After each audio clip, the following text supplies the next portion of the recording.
Hello there, this is Farm Kenya Show right here on KTN. Today we'll be looking at banana and sugarcane type of farming and the correlation between the two. I believe you're wondering what it could be. Stick around and get to learn what banana and sugarcane share at the end of the day. My name is Calvin Nyakundi. We'll be getting into this conversation. Stick around with us and let's get right into it. Right, so we're going to get into the conversation, but you're wondering why we are on a farm and seated down. It's because our guest today is not feeling very well, but we have to get the show going. Right, so we're going to get right into the conversation. Right, thank you so much for joining us today. So unaweza tuambia how your journey of farming ilianzia wapi, especially tukiona plantain. Unaweza tuambia when you started and how it has been. My name is Richard Mwinde Kituku. I was working with KCB sometimes back, and the idea of farming started when I was still working by laying down the pipes from the river. It's about 2 kilometers. I bought the pipes when I was still working. I laid them down so that we had sufficient water in the homestead. When I retired back in 2008, all my kids were in school, and I had come home. I had no money, and I had an idea of how to finance this, the children's education. I started by planting bananas in the whole shamba, and there was there were a lot of bananas, and we started with my wife. Every week I could sell a bunch of banana to my wife, and a ripen alafu anauza. Nilikuwa namuuzia one bunch at 1,000. Wow. Na hiyo pesa I was selling to my wife. Okay. And that bunch akiuza anapata profit. Na mimi hiyo pesa ananipatia natumia watoto shule. Okay. Mmoja alikuwa India, mwingine alikuwa Nairobi University, na mwingine alikuwa Polytechnic. Yule wa nyuma alikuwa ameingia form 1. So we started that way, and until now we are still some of the bananas zimetoweka, lakini I'm still growing bananas. Okay. Na avocados. Yes. Okay. So let's stick to the bananas now and look at, for example, when you started, how the growing was during that time, depending on the period of time that you've been growing bananas, and how people are doing bananas these days, because I know weather patterns have changed, the growing styles have also changed. So you can just tell us when you started, how you were doing it, and over the years up to now, what you've been experiencing as a banana farmer. When I started, I think it was very productive, because every week I could harvest about every day a bunch of banana.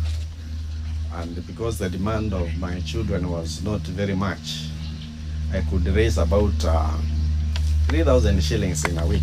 Wow. And I could send 1,000 to each of the kids to support them financially in school. As the years went on, the production went down, but I came to realize that I had to replace the seedlings again. So I went uprooting, replacing, and they also improved. Most of the bananas I plant are the ones which we ripen. We found that the plantain type of bananas here don't do very well on this soil. Plantain ni zile za kupika. Yes. They don't do very well. So every time we harvest, tunapeleka kwa soko huko Kathiani, tunauza kwa duka. I have a small shop there. Tunaweka huko nje, watu wanakuja wananunua, and they know that my bananas are very sweet. so they come running for them. Okay. Yeah. Kwa sababu hatutumii chemicals ku ripen. Najua kuna zingine watu wanatumia chemicals ku ripen. Yeah. Zetu ni natural. Kwa hivyo they demand, hata wengine wanakujia. Na kuna hizi tunaita wedding ceremonies. Watu huja wa huku because in a wedding tunapeleka zile ripe na zile asija kuwa ripe kama mahari. So people come here and they buy. Okay. Because we have them. Right. So right now you have plantain or? No, it is the ripening bananas. Okay, it's the ripening bananas. Yeah. Right. So which year did you start and how long has it been? I started in when I retired in 2008. Okay. That is when I started farming.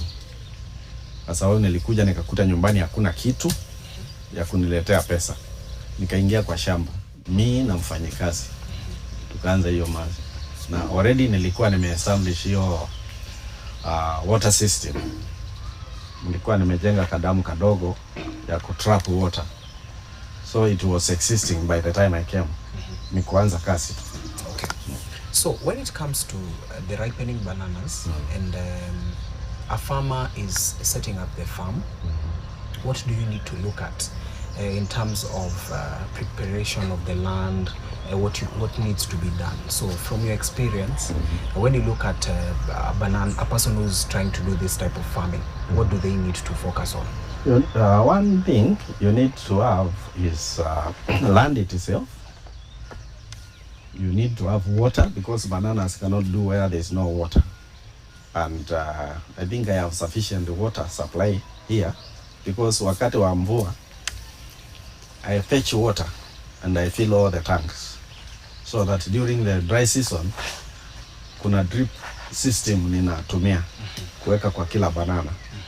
Inafungulia tank, some of the tank here drip, ziko na drip, inafungulia so that I can sustain the bananas during the dry season mpaka mvua inyeshe.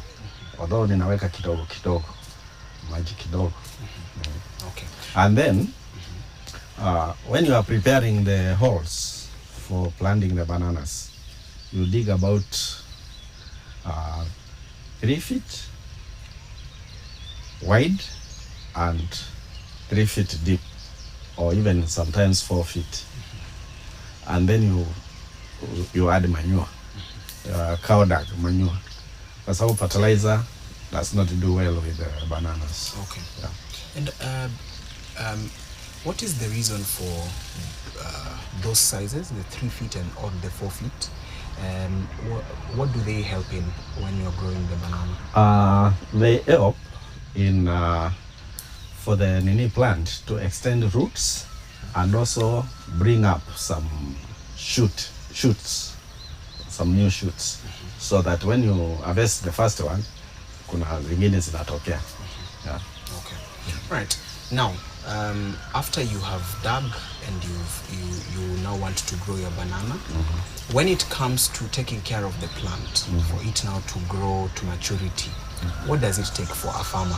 What are those very vital things or very important things that a farmer needs to look at when they are growing their banana for them now to get a good yield at the end of the day? When they start germinating or growing, there are some shoots which come up. You have to reduce the shoots to a minimum of 3 or 4. We leave about 3 or 4 so that they have enough food.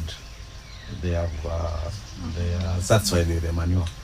So we have to prune them. We keep on pruning and leaving a few stems.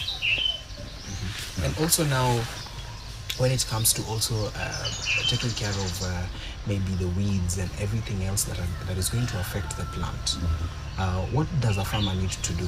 And what are those very, very popular or what are those very popular problems that usually happen or affect the banana plant as it grows for it not to give a good yield? As the banana grows, with the time, it tends to come up kutoka kwa shimo. So ikikuja juu haiwezi kuzaa vizuri. Utaona zingine pale chini zinazaa kitu kidogo kwa sababu zimekuja juu. So what we normally do, we go looking at those ones which have come up. Tunazing'oa, tunashimba shimo tena, tunarudisha chini, so that it can take time, so that they don't get finished immediately. Okay. Yeah. All right. And for a farmer who maybe that doesn't use the organic type of farming, and they are used to, you know, the chemicals and all these things that help the plant to, they want the plant to grow faster, or they want the plant to thrive in quotes. What effects do these types of chemicals have on a banana plant? I have tried to plant some bananas in my coffee plantation, and because I use fertilizer, those bananas, when they are ripe, you find that they have some an added substance in the middle, and they are not good. They are not good. People will not like them kwa sababu kuna kitu ngumu ndani yake. That is the effect of fertilizers. So the best thing is to use manure, organic manure. Yeah. And also, hiyo kitu ngumu, let me ask, because many people usually say, haijaiva vizuri, it is not, but yet you can see from outside, it is ripe. It is very ripe. Yeah. So that is the effect of fertilizer on the bananas. Okay. Yeah. We learned something today. That hard stuff inside the banana. It's the effect of fertilizers. Okay. Yeah. Okay. Very, very important. So it's good to grow your bananas organically. Organically. Yeah. Okay. And also now, let's look at the organic type and the different advantages of using the organic type of farming on the banana. From what you've experienced as a farmer who does the organic type of farming for the banana, what advantages are there when you use the organic type?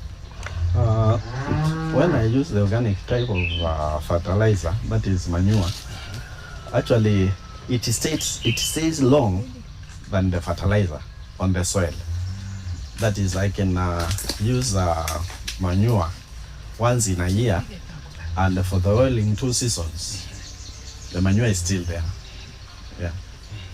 But if you use fertilizer, it is 1 season, and it is taken away by water, or it sinks deep into the soil.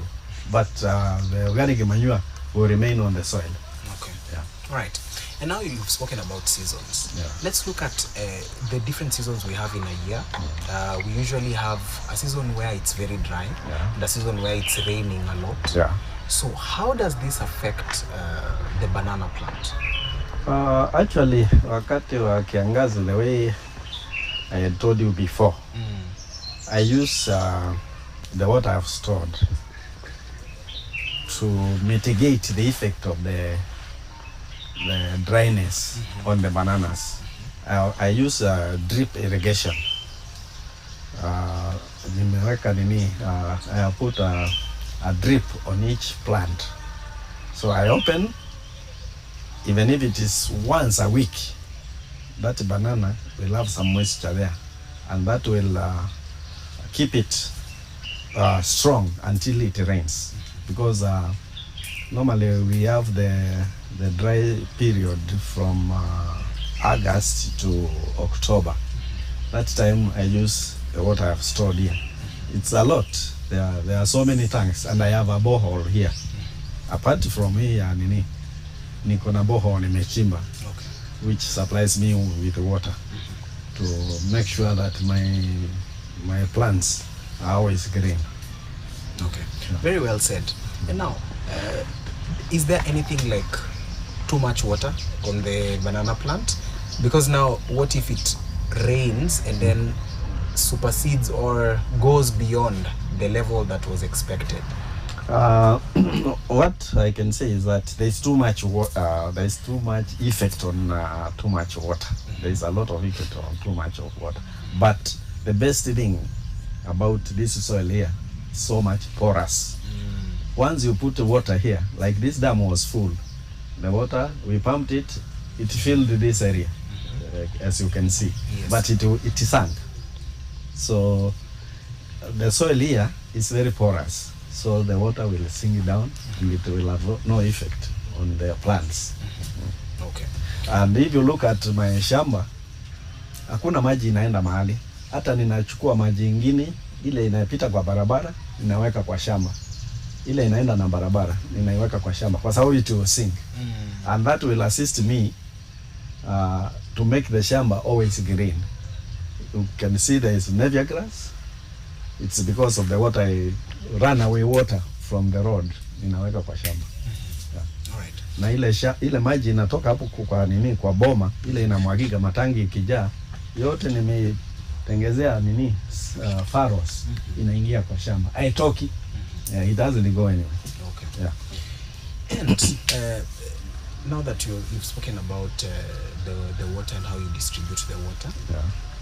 You are in an arid region, a region where rain doesn't usually come regularly. Yeah. And for farmers who are in such regions, and maybe who don't have the boreholes and also the tanks, would you advise a farmer in such a region to go into banana type of farming? And maybe they don't have the storage of water. Actually, it would be very difficult if you don't have water, because banana depends on the water. Okay. But if you cannot afford tanks, you can also afford these polythene bags. You can dig a shallow to store water. Okay. Yeah, runaway water. Right. So, okay.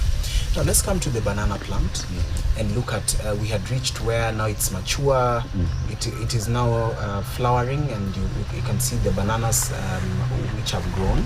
So here you have another plant, another banana plant which is mature, but now it's not giving the flowers that it's supposed to give, or it's not bearing fruit. So what usually, as a farmer, what does a farmer need to know when it comes to bearing the fruit and also having the bananas now? And because now a plant is mature, there is no fruit that is coming out. What does this show a farmer? Sometimes we have a problem with the nematodes. Do you call them nematodes or not? These nematodes. Yes, nematodes. Once you see the leaves are turning yellow, you uproot that plant because it will not bear any fruit. Because, and if you remove it, ukiing'oa utakuta iko na some growth kwa mizizi, which means it is sick. Unang'oa hiyo. Yeah. What is the cause of that? What is the cause of that? I actually can't tell, but it could be because of the age of the plant itself. Alafu hiyo tunang'oa, tunapanda ingine. Yeah. Okay. And for a farmer, now that you've said the yellow leaves show you that this plant is not going to bear fruit. It's not going to bear fruit. Okay. So when it comes to the how-to for planting a banana from the start, from when you say do you dig a hole, what do farmers usually do wrong in terms of growing for it not now to bear fruit, or maybe for it to remain on a certain size and it's not moving anywhere? That means it is not getting enough manure. You add manure. Yeah. Okay. And in a day, for a banana plant, how much should it be watered? Now that you said a farmer needs to make sure that they have enough water for the banana. During the rainy season, you don't need to water the bananas. Yes. And during the dry season, you can only water once in a week using the drip system. And that will make the roots get enough water to make it survive for 1 week. And then after that, another 1 week, and then the rain is come. Yeah. Okay.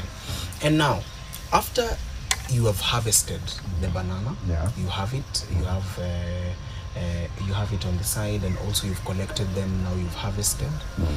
What is the practice there when it comes to storage? How do you store it, and how do you make sure that it doesn't spoil? Bananas cannot be stored for long. Once it starts by ripening when it is on the tree. When it starts ripening one banana, you cut, you take it to the store where you incubate iwe ripe. After 3 days, unatoa, unapeleka kwa soko. Yeah. Okay. So, in terms, when it comes also the storage, now that we're speaking about the storage, let's look at, now that you've said the incubation period, Yeah.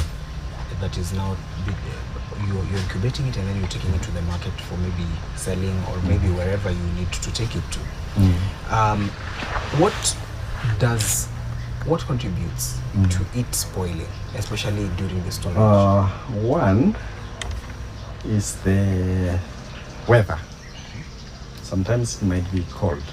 But what I discovered as I started growing bananas, there are some varieties of bananas which get spoiled very fast than others. So the types I have grown here are the ones which can stay long. Like if we we incubate a banana and remove it today, it can take 1 week. Na kuna zingine inachukua 1 day, the following day imeanza kuwa very soft.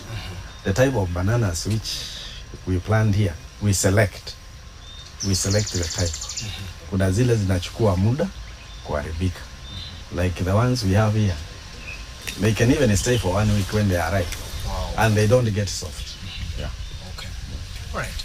So now that we've spoken about bananas until harvest and also storage, when you look at how farming of bananas in Kenya right now is, what would you advise in terms of the way it's being done?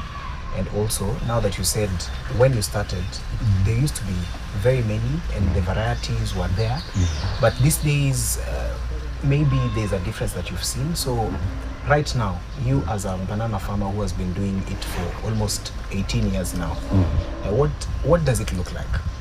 It's a lucrative way of farming. It actually assists me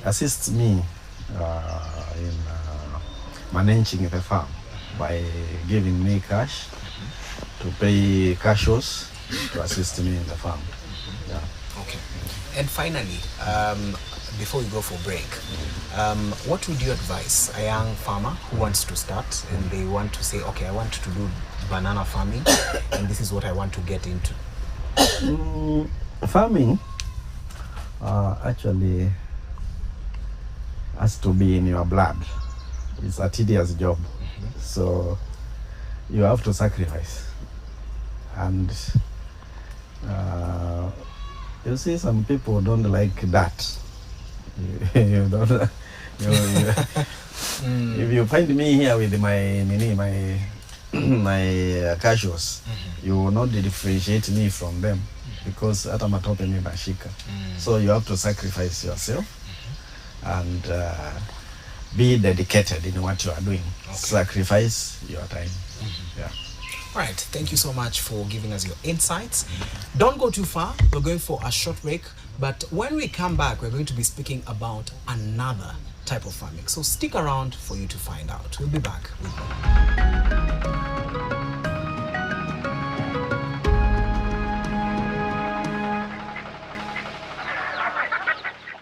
Welcome back, and on the first part of the show we were talking about banana type of planting and we were getting some insights. Now we are moving into sugarcane type of farming. We'll be looking at the different types of sugarcane farming and what you need to do at home. All right, thank you so much for still sticking with us. Yes. All right, so now let's talk about sugarcane farming. And I can see you have a variety of different types of crops that you've grown here, but now let's focus on sugarcane. Let's look at how the land preparation is done and what a farmer needs to do when they are looking at sugarcane farming. Just like the bananas, the sugar requires a lot of water. And as you can see, we have planted the sugar canes along a drench which carries all the water from the homestead to the shamba so that they can get enough water. And wakati wa kiangazi, we just water them, just like another crop. But when you are preparing the shamba, you just dig a small cajon, and then you use we don't buy seedlings. You cut the top of the sugar cane. Yes. And then you plant. Yes. Yeah. Okay. So, the different types of sugar canes that we have this color and The black, the white. the white. So what is the difference, and what makes it one different from the other? The white ones do not grow very tall, and I was motivated by the colored ones because they can even grow up to 2 meters, 3 meters. Yes, and because there are no kids here to mess with the sugar canes, they grow very tall, and they motivate people to come and buy, because normally here, according to our tradition, when we are going for dowry payment, we use sugar canes for dowry payment. Okay. There is a set standard of dowry payment, like 12 pieces. 12 pieces and 12 other pieces. That is, we call it Odi. Odi. We call it Odi, which we sell to people. These ones, the way you can see them, they are over 2 meters, about 3 meters tall. Yes. And we sell one at 150 shillings. Kwa hivyo, Odi is 12. You multiply by 150 by 150, 12. yeah. Yes. And you're good. Yeah, that's You have good it and you can go, and it's part of the dowry, right? Yeah. Okay. Very, very interesting. I believe I've learned also something about that. Okay. So, when it comes to growing the sugar cane, from the time you've planted it to maturity, how long are we looking at? Now, I think these ones I planted when I came. They are 18 years old. These ones are 18 years old. Yes. Once we cut them, they germinate again.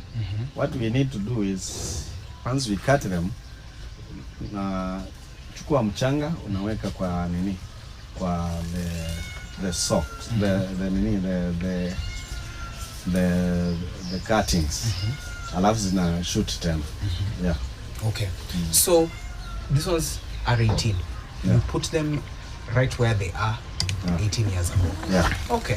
Very, very interesting as well. And I can see they are neighboring the bananas as well. Yeah.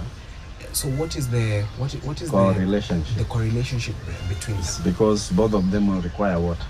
Yeah. And as the way I said, once the tanks are full from the roof water, the runaway is a trench here, which goes up to the end of my shamba. And then once it is full, it sinks down. Does not go to the neighbors. Ina sink down. Okay. Alafu inakuja tena, ikiwa mvua ni nyingi, inakuja tena, inarudi hapo nje, inaingia kwa shimo ingine, inaenda kwa another trench. Okay. Yeah. And what determines the sweetness of the sugarcane? Because the sugarcane, you'll find they're very mature like this. They're really grown. Yeah. But when you cut them, they are not very sweet. They are salty. They are, yeah. Yeah, they are salty. Now, this area being semi-arid region, the sugar canes are very sweet. But during the rainy season, because of too much water, the intake of water is too much. So it is not the good time for you to eat the sugar canes wakati wa mvua nyingi, kwa sababu zimekunywa maji, lakini kikauka kidogo zinakuwa very sweet. Okay, so now let's look at the land. The way you've said, you just cut and place it there.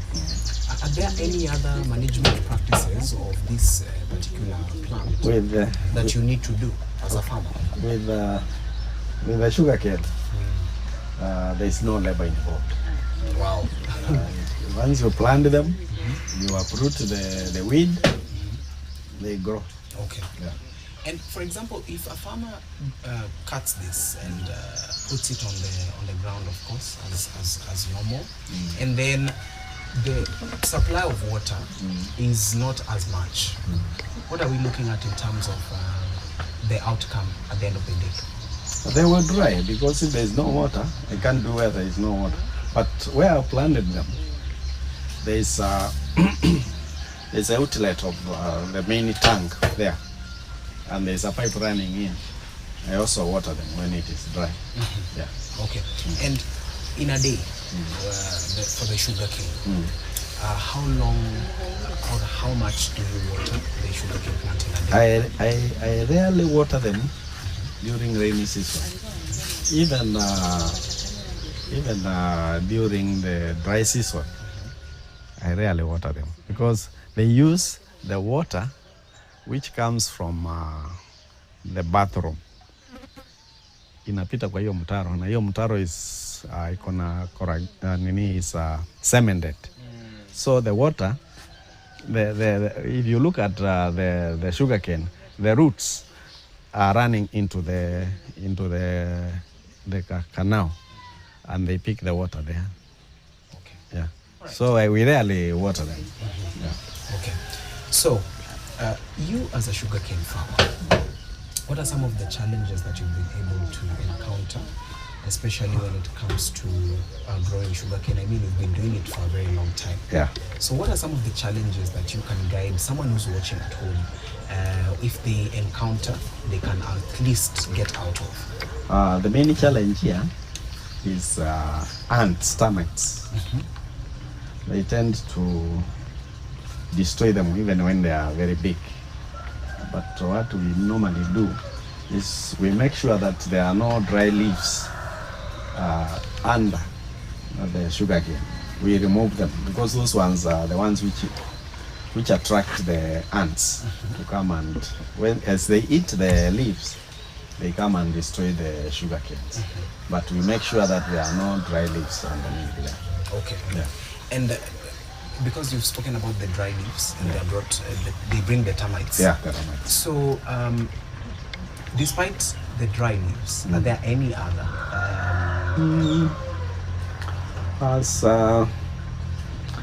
There is no other challenge. The only other challenge is when the cows are loose. They just destroy. They destroy it. They like the sugar cane. Okay. Yeah, they destroy. All right. But we make sure that they are tightly locked. Yeah. Okay.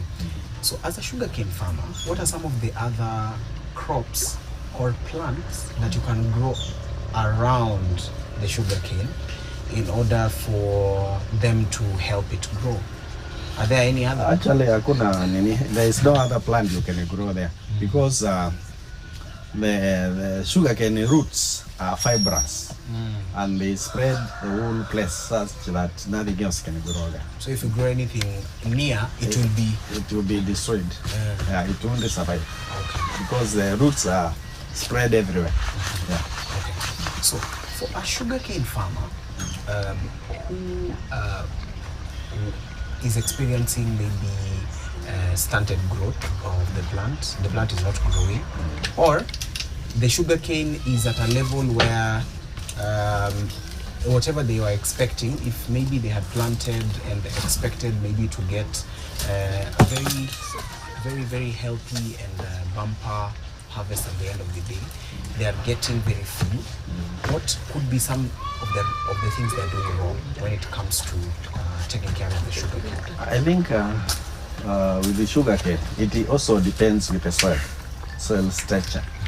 The way I said, the soil is here are very porous, and once the rainwater goes into the soil, it is preserved there, so that during the dry season, the roots, because they are very, they go very deep, they pick the water from the soil. Yeah. Okay. And in growing the sugarcane, someone would ask, do you need manure? Do you need, or it just grows with the water that it has? Sugarcane, you don't need manure. Yeah, it's not like in Western Kenya where you put fertilizers. Here they grow naturally. Yeah.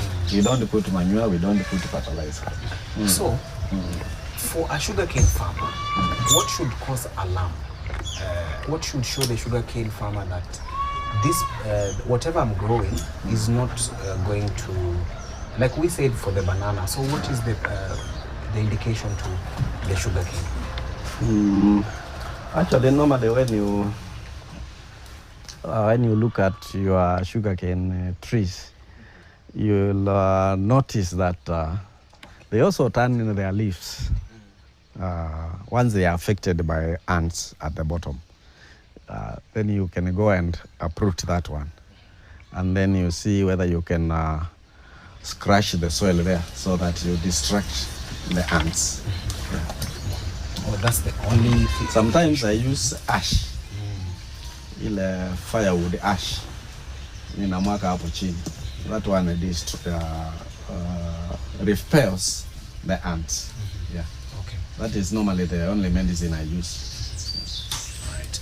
So, when we started, you spoke about the dowry and what the 12 that are taken for the dowry. Yeah. So let's look at the market for sugarcane, especially in your area, in your region, and how it's doing. Since when you started this particular type of farming up to now, when you look at the market around this area, what can you say when it comes to sugarcane? You see, as you can see, the scale which I planted is not a very big scale. It actually meets the demand of the neighbors here, and they come from very far, looking for the long sugar canes, because those ones are very attractive to the in-laws. They will say, "We have never seen such a sugar canes." Yeah. Yes. Yeah. And we also sell to, when we have a party, we take them to the market. They are crushed. We make karubo for what is not for commercial purposes, but for the visitors. So what is the karubo? Karubo is the native brew. Yeah, it is very sweet. You just add a small amount of sugar, and then it kills your legs. Wow. Wow. So that karubo. Yeah, karubo. Karubo. Yeah. That karubo. I'm going to taste it after. So we don't have. We have not made it here. We have not made it here. There are experts who make it. Okay. Yeah. So that is like value addition. Yeah, value addition. Yeah. Okay. All right. So with the backs of not even the backs, with the leaves. The leaves. We use the dry leaves and the green ones which are mature. We remove them and mix them with Navia grass to feed the cows. Okay. Yeah. That is really good. All right. So on the sugarcane type of farming, we've spoken about the challenges. We've spoken about everything that usually happens. So for a farmer who wants to get into the sugarcane type of farming, what is it that they need to consider, especially before even starting?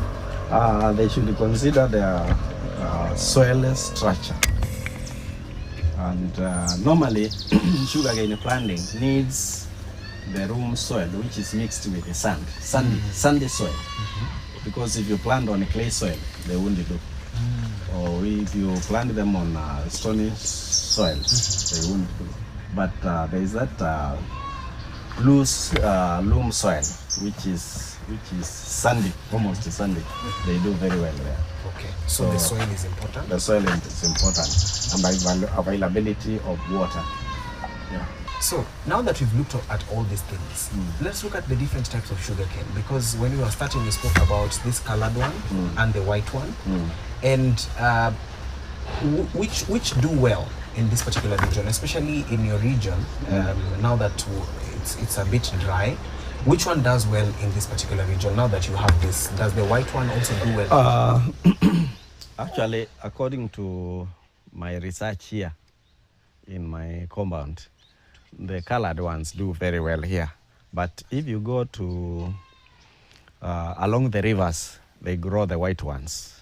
Kwa sababu wako na maji ya kuirrigate, and the soils there are more sandier than this, and they grow very fast. Okay. Yeah.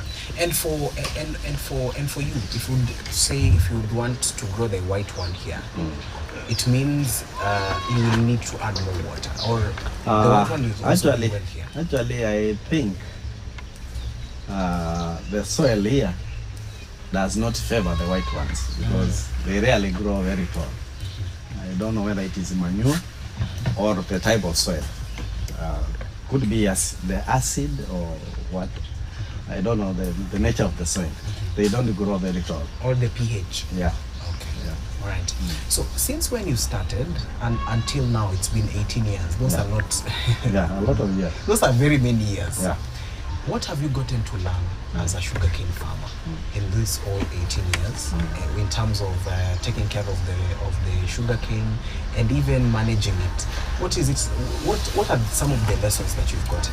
I said one thing I noticed: sugarcanes are not labor intensive, because removing the weeds down there and removing the dry leaves, which are crushed and they are fed to the cows. So what I can say is that it's less labor intensive. It's not like coffee or bananas. Yeah. And going forward, would you want to do something like sugarcane for large scale, so that you may be supplying? Because I believe yours are very sweet, the way you've said. So would you want to do it large scale, or you want to remain with it like this? I think I have to. As the years are going on, I'm also aging, and I cannot manage a very big farm. And according to the demand, there is no market. There is no market. Ready market. Market, we normally get them during March and August. That is when we have these festivals. That is when we sell them. Okay. All right. Now that we are getting to the end of this conversation, as a sugarcane farmer with all this experience, what advice can you give a young person or a sugarcane farmer who's maybe given up? They are like, okay, there is no market for this. Why am I even doing it? And some encouragement that you want to give. I mean, these are 18 years old. You've been doing this. Yeah. Actually, the only encouragement I can give to the upcoming generation is that when you want to plant, if the soils are not conducive, you can dig a big hole and put some sand. You can even import soil. You can get some soil from somewhere else and you put in that hole. They will germinate properly. Wow. Yeah. Okay. They will germinate properly. Yeah. All right. Your parting shot? What I can say is that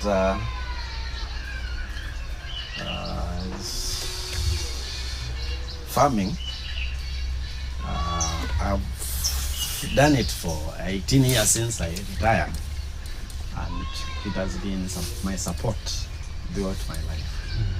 And I cannot sleep up to 8 in the morning or 7 without going to the shamba, because I know what it means to go to the shamba. All right. Thank you so much for giving us your insights today. That is very, very encouraging. And I believe you've learned something today. I mean, 18 years in farming, and you've heard from him, and he has said he can't sleep up to 8 a.m. and up to also 7 a.m. without going fast to the shamba. That is some encouragement that I've gotten today. We've come to the end of this edition of Farm Kenya Today. We were looking at banana type of farming and sugarcane, and they have a correlation. They need a lot of water. They need a lot of water, and if you have enough and plenty of water, I mean, at the end of the day, you'll get a good yield for yourself. My name is Kelvin Nyakundi. Let's meet next time right here on Farm Kenya.